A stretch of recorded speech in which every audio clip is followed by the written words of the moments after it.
General root का घोड़ा हवा से बातें कर रहा था। सूरज आसमान में पूरी तरह ऊपर चढ़कर आग बरसा रहा था, मगर रूट रुकने का नाम नहीं ले रहा था। वो कैसे भी करके समय पर अपनी मंजिल तक पहुंचना चाहता था। I have to reach him before nightfall, वरना मास्टर बहुत गुस्सा होंगे। उसके दिमाग में अपने मास्टर लूसीफर से वह आखिरी मुलाकात चल रही थी, जो उसके वहां से निकलने से कुछ देर पहले ही हुई थी। Root. Master, you? What happened?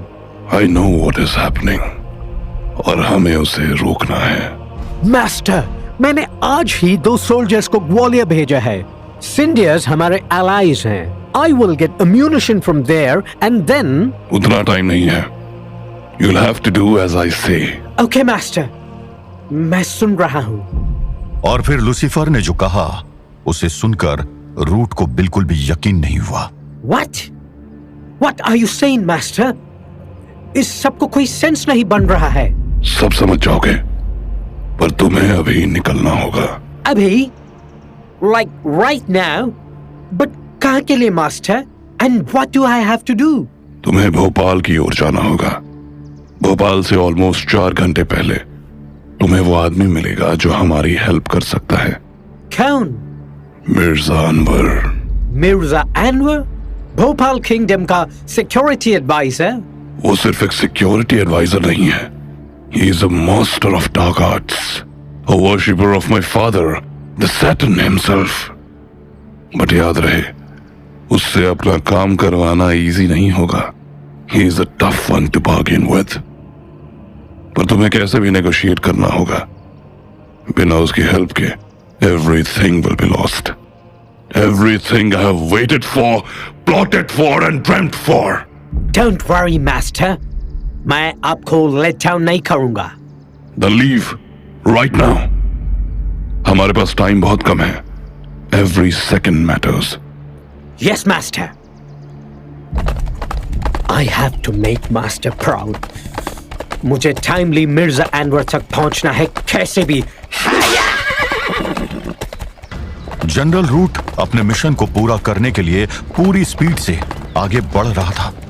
दूसरी ओर सार्जेंट वॉल्टर्स दर्द से कराह रहा था।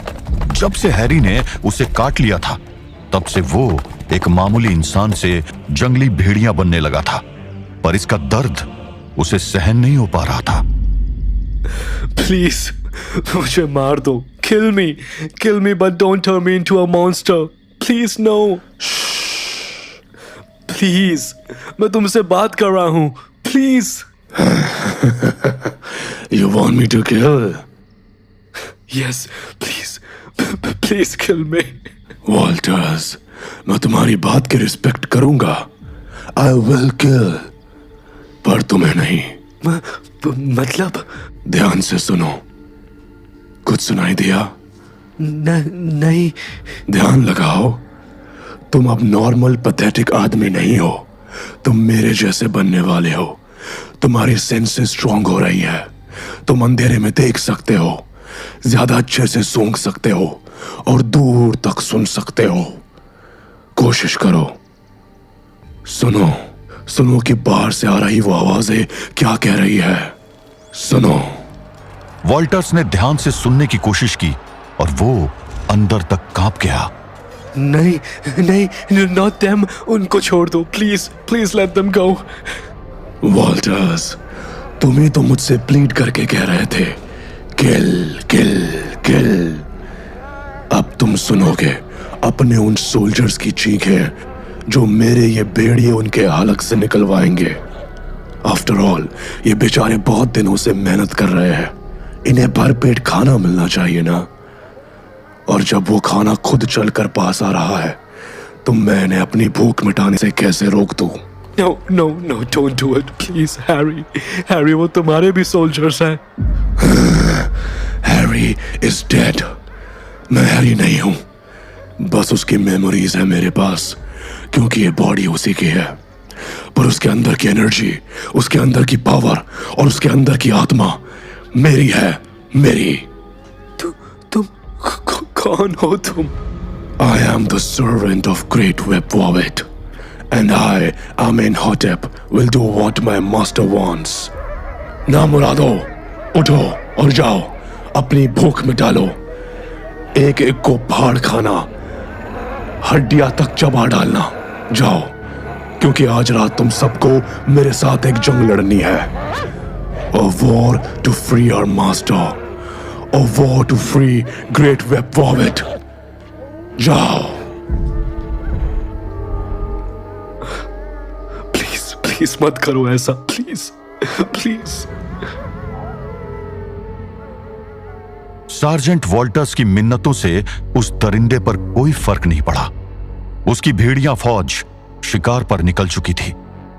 उनका निशाना थे वो सोल्जर्स जो अपने सार्जेंट को ढूंढते हुए कल से जंगल में भटक रहे थे। Sir, sergeant sir, sergeant Walter's sir. Sergeant sir, आप कहाँ हैं? चलते चलते पूरी रात बीत चुकी है, टांगे दर्द हो रही है। अब इतने बड़े जंगल में सार्जेंट सर को कहाँ ढूंढे? मैं समझ रहा हूँ, पर यही समय सबसे सही है उन्हें ढूंढने के लिए। रात में फिर ये जंगल खतरनाक हो जाएगा, इसलिए हिम्मत करके जितना ज्यादा हो सके उतना इलाका छान मारते हैं। मुझे एहसास हो रहा है कि सार्जेंट सर यहीं कहीं आसपास है। पर ऐसे भूखे प्यासे कब तक? वो सुना? हाँ, लगता है आसपास कोई भेड़ियों का झुंड है। भेड़ियों का शोर तो तेज होता जा रहा है। सब लोग सावधान हो जाओ, बंदूकें तैयार रखो। इनकी आवाजें तो हर तरफ से आ रही है, लगता है वो हमें घेर रहे हैं। हाँ, और इन बड़ी बड़ी झाड़ियों और घासों के चलते कुछ पता नहीं। गोली चलाओ।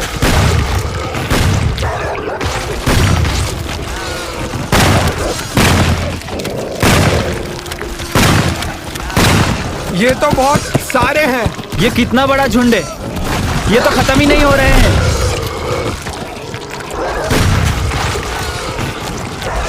एक एक करके सैनिकों की संख्या कम होती जा रही थी। भेड़ियों की तादाद बहुत ज्यादा थी। जंगल में दिन दहाड़े मौत का तांडव हो रहा था और कुछ दूर गुफा के अंदर हताश बैठा हुआ सार्जेंट वॉल्टर्स उन चीखों को सुनकर और भी टूट रहा था।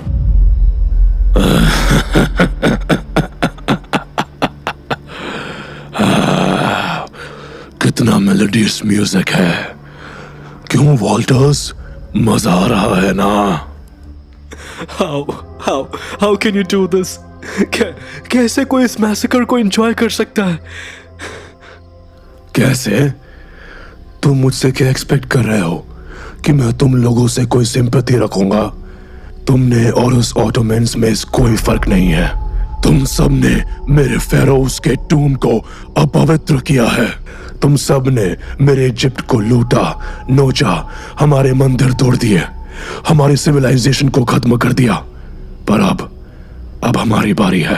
जैसे ही महान वेपवेवाद एनुबिस की कैद से आजाद होंगे, पूरी धरती पर तुम इंसानों का यही हाल होगा। तुम सबके खून से महान वेपवेवाद की पूजा की जाएगी और पूरी दुनिया में इजिप्ट की सभ्यता दोबारा राज करेगी। वो दरिंदा रात होने का इंतजार कर रहा था। उधर ड्रैकुला अभी भी उन अंधेरी सुरंगों में भटक रहा था, पर अब उस सुरंग में उजाला हो चुका था। देखा, बन गया काम। वैसे तो तुम रॉयल हो, पर एटिकेट्स बिल्कुल नहीं है तुम्हारे अंदर। क्या? और नहीं तो क्या, तुम्हारी हेल्प की मैंने इस अंधेरी जगह में आग जलाई और तुम्हारे मुंह से एक थैंक यू भी नहीं निकला। रहने दो, तुमसे उम्मीद करना मेरी गलती है। चलो, अब तो उजाला हो गया ना, अब जल्दी से रास्ता ढूंढते हैं और फिर यहाँ से बाहर। अनीता बोलते बोलते चुप हो गई। उसे कुछ ऐसा दिख गया था जिसकी उसने कल्पना भी नहीं की थी। ओह माय गॉड, ये टनल्स की भूल भुलैया कोई नेचुरल फॉर्मेशन नहीं है, ये बनाई गई है, इंसानों के द्वारा बनाई गई है। अमेजिंग। ये तुम्हें कैसे पता कि ये टनल्स मैन मेड है? अरे सिंपल है, ध्यान से देखो, इसका शेप देखो। ऊपर का हिस्सा आर्च शेप में है और वो भी बिल्कुल स्मूथ, जैसे किसी ने हैमर और चिजल लेकर इन टनल्स को कार्व किया है। Look at the finish, walls कितनी स्मूथ हैं। अगर ये किसी नदी के बहाव या किसी नेचुरल कारण से बनी टनल्स होती तो इनकी वॉल्स बहुत उबड़ खाबड़ होती। तुम सही कह रही हो, इतनी स्मूथनेस नेचुरल फॉर्मेशंस में नहीं होती, पर अगर ये मैन मेड है तो फिर। ड्रैकुला गहरी सोच में डूब गया और अनीता उन टनल्स की वॉल को बारीकी से देखने लगी। कितना फाइन काम है। दीवारों पर एक भी जगह कोई बम्प नहीं, कोई रफ एरिया नहीं। कहीं ये वही मंदिर तो नहीं जिसकी मुझे तलाश है? पर यहाँ पर मंदिर जैसा तो कुछ दिख नहीं रहा। कोई आर्टिफैक्ट नहीं, कोई मार्किंग्स नहीं। कहीं ऐसा तो नहीं कि ये टनल्स उस मंदिर से कनेक्टेड हो? एक मिनट, यहाँ कुछ है। थोड़ा मशाल पास लाकर देखती हूँ। ये तो ऐसा लग रहा है जैसे यहाँ कुछ लिखा हुआ है। बहुत धूल जमा है इस पर। Vlad, mister Vlad. क्या हुआ? जरा 1 मिनट ये मशाल पकड़ोगे? क्या हुआ? अरे जितना कह रही हो उतना करो। कुछ तो बात है अनीता के बोलने में कि वो जिसके नाम से इंसान की रूह कांप जाए, वो ड्रैकुला किसी आज्ञाकारी बच्चे की तरह आगे बढ़ा और चुपचाप मशाल पकड़कर खड़ा हो गया। हाँ, यहाँ कुछ तो लिखा है। 1 मिनट, एक कपड़े से साफ करना होगा इसे। मेरे बैग में एक कपड़ा होगा। बहुत आराम से साफ करनी होगी धूल। पता नहीं पीछे की लिखावट कितने साल पुरानी हो। ज्यादा कस के रगड़ने से कहीं परत बनकर उखड़ न जाए। अनीता बहुत ध्यान से सुरंग की दीवार के उस हिस्से पर जमी धूल साफ कर रही थी और धीरे धीरे पीछे लिखे शब्द पढ़ने योग्य होते जा रहे थे। यहाँ तो कुछ लिखा हुआ है। रुको, मुझे पूरा साफ करने दो। हाँ, ये बस थोड़ा सा और। हाँ, हो गया। अब जरा मशाल थोड़ा आगे करना। पढ़ूं तो क्या लिखा है? ओम रामदूताय विद्महे कपिराजाय धीमहि तन्नो हनुमान प्रचोदयात्। ओम रामदूताय विद्महे कपिराजाय धीमहि तन्नो हनुमान प्रचोदयात्। Yes, finally. Thank you. धन्य है आपकी महिमा प्रभु, धन्य है। तुम्हें अचानक क्या हो गया? और ये किसको थैंक यू बोल रही हो? उन्हीं को जो हमें यहाँ तक लेकर आए हैं। लेकर आए हैं? कौन लेकर आया है? एक ही तो है, मर्यादा पुरुषोत्तम प्रभु श्री राम।